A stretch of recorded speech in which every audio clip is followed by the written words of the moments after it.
বন্ধুরা, গৃহপ্রবেশ ধারাবাহিকের আজকের পর্বে আমরা দেখতে পাবো যে বাড়ির সবাই একটু একটু করে চিনতে পারছে শুভকে।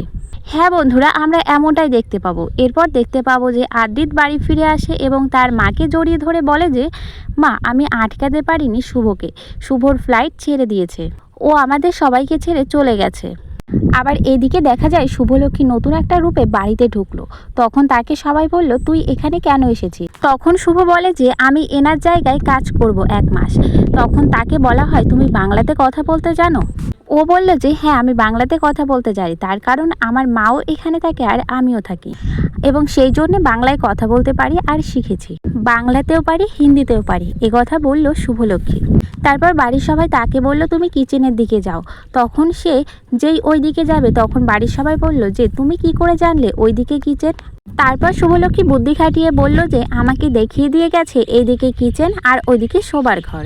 এরপর শুভলক্ষ্মী রান্নাঘরে রান্না করতে চলে যায়।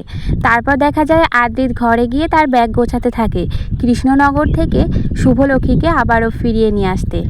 আদ্রিত বলতে থাকে, যেভাবেই হোক তাকে আমি ফিরিয়ে নিয়ে আসবো।